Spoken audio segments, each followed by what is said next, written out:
Assalamualaikum warahmatullahi wabarakatuh. Perkenalkan nama saya Janita Nur Fadilah dengan NIM 2206779. Saya berasal dari Prodi PTBA. Di sini saya akan menjelaskan mengenai pengenalan BIM atau Building Information Modeling. Di sini teman-teman ada yang tahu sebelumnya apa itu BIM? BIM atau Building Information Modeling adalah suatu sistem atau teknologi yang mencakup beberapa informasi penting dalam proses desain, construction, maintenance yang terintegrasi pada pemodelan 3D. BIM ini sudah mulai digunakan pada proyek-proyek strategis yang ada di Indonesia untuk menunjang kemajuan teknologi di bidang konstruksi. Penerapan BIP ini sangat penting dikembangkan di Indonesia karena dapat mempermudah dan mempercepat proses pekerjaan di proyek. Salah satu keunggulan BIM ini adalah integrasi informasi dari berbagai disiplin ilmu dalam satu pemodelan 3D. Orang umum biasanya lebih membaca gambar proyek tiga dimensi dibandingkan dengan dua dimensi. Dengan gambar tiga dimensi, owner proyek akan lebih mudah memahami gambar teknis yang diajukan oleh kontraktor. Selanjutnya, dalam BIM ini diperlukannya aplikasi, yaitu yang bernama Revit. Ada yang tahu teman-teman sebelumnya apa itu Revit? Autodesk Revit adalah software yang diciptakan oleh Charles River Software di tahun 1997, yang kemudian mendirikan perusahaan teknologi bernama Revit Technology Corporation. Selanjutnya, perusahaan IT Autodesk mengakuisisi aplikasi tersebut di tahun 2000 dan merilisnya ke publik sebagai aplikasi untuk membantu keperluan konstruksi bangunan. Aplikasi ini termasuk perangkat lunak BIM Building Information Modeling yang umumnya digunakan oleh arsitek, engineer, dan kontraktor untuk mendesain, memvisualisasikan, dan melakukan simulasi pada proses konstruksi bangunan. Salah satu keunggulan dari Autodesk Revit adalah menawarkan bermacam-macam tools agar pengguna bisa menggambar desain bangunan dengan format 3D.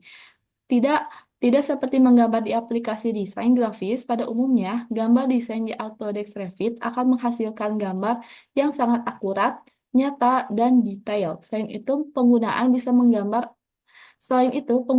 menggambar, mendesain, rendering, dan membuat animasinya sendiri dalam dua dimensi ataupun tiga dimensi. Selanjutnya, nah, apa perbedaan Revit dengan AutoCAD? Bukannya sama-sama aplikasi untuk menggambar ya? Nah, di sini aplikasi AutoCAD lebih berfokus pada gambar rancangan desain bangunan. Sementara itu, aplikasi Autodesk Revit lebih mengutamakan pemodelan bangunan. Jadi, dari gambar desain nanti akan diubah menjadi model bangunan dengan visualisasi lebih realistis. Autodesk Revit dan AutoCAD dapat digunakan bersamaan karena keduanya saling terintegrasi. Biasanya AutoCAD dipakai untuk menggambar desain dan komponen proyek. Baru setelah itu diproses menggunakan Autodesk Revit untuk mengubahnya menjadi model 3D. Seperti itu ya teman-teman.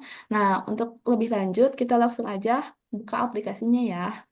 Selanjutnya, ini adalah awal tampilan dari aplikasi Revit-nya ya teman-teman. Untuk di sebelah kiri, kita bisa lihat yang pertama ada models, yang kedua ada families, yang ketiga ada recent file. Nah, buat teman-teman yang ingin langsung menggambar, kalian bisa langsung klik file new ini yang ada di models, langsung kalian bisa pilih nih template filenya. Yang pertama ada construction, yang kedua ada architectural, yang ketiga ada structural, yang keempat ada mechanical, yang kelima ada electrical, dan yang keenam ada plumbing. Nah, misalnya saya kasih contoh sebagai arsitektural nih. Lalu kita pencet OK.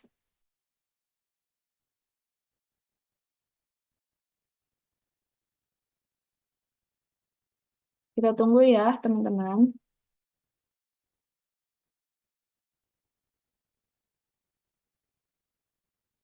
Nah, ini untuk tampilan dari template-nya arsitektural. Di sebelah kanan kita ada tulisan Project Browser, di sebelah kiri kita ada tulisan Properties. Lalu, misalnya kalian pengen gambarnya nggak cuma di arsitektural, kalian juga pengen gambarnya ada di strukturalnya juga. Kita tinggal langsung pencet file, lalu new, dan kita klik struktural. Nah, oke. Itu bebas ya kalian mau pilih yang material, yang electrical, atau yang plumbing. Itu bebas ya teman-teman, terserah kalian. Nah, buat kalian yang kayak nanya, ini bedanya di mana? Kelihatannya sama-sama aja nih template-nya nih. Untuk yang arsitektural, kita bisa lihat di propertiesnya bahwa tulisannya adalah floor plan, dan yang di eh, struktural, kalian bisa lihat propertiesnya, ini tulisannya structural plan ya teman-teman.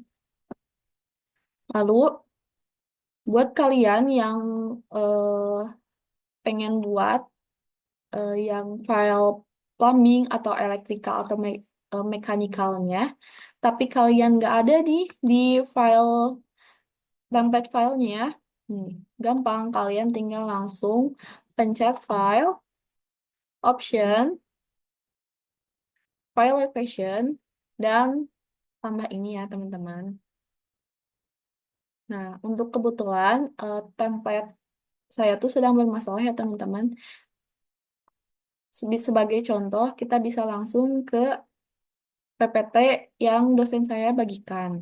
Nah, di PPT beliau, kita bisa langsung klik aja yang mau kita pilih filenya, misalnya electrical atau mechanical atau plumbing yang ada tulisan metriknya ya teman-teman. Nah, kalau udah, ntar kalian klik OK, dan kita balik lagi ke Revit ini.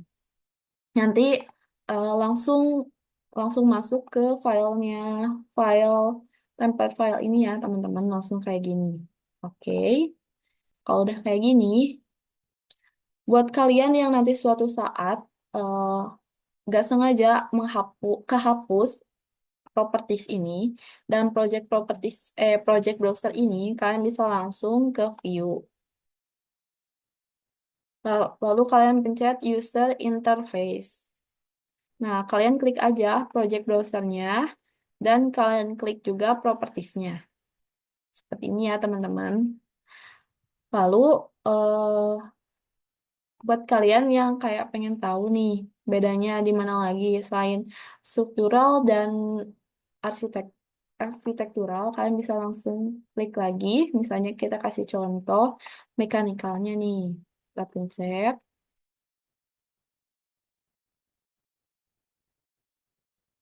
Bentar ya, teman-teman. Ini loading. Nah, ini tulisannya mekanikal ya, teman-teman. Nah, kita pencet lagi untuk contoh lain sebagai elektrikalnya.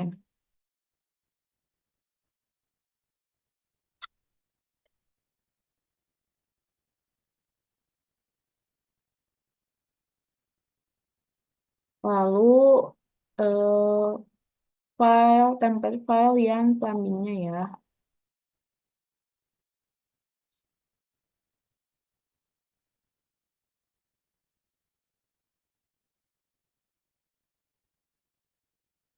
Nah, ini dia. Nah, selanjutnya mau kita coba gambar BIM-nya. Hmm, kita kasih contoh ya.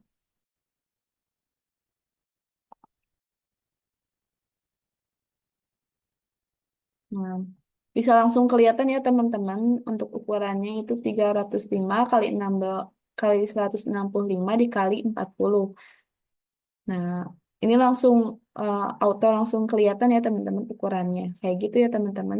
Begitu aja pembahasan untuk pengenalan BIM kali ini. Mohon maaf bila saya masih banyak kesalahan dalam kata. Terima kasih sudah menonton. Wassalamualaikum warahmatullahi wabarakatuh.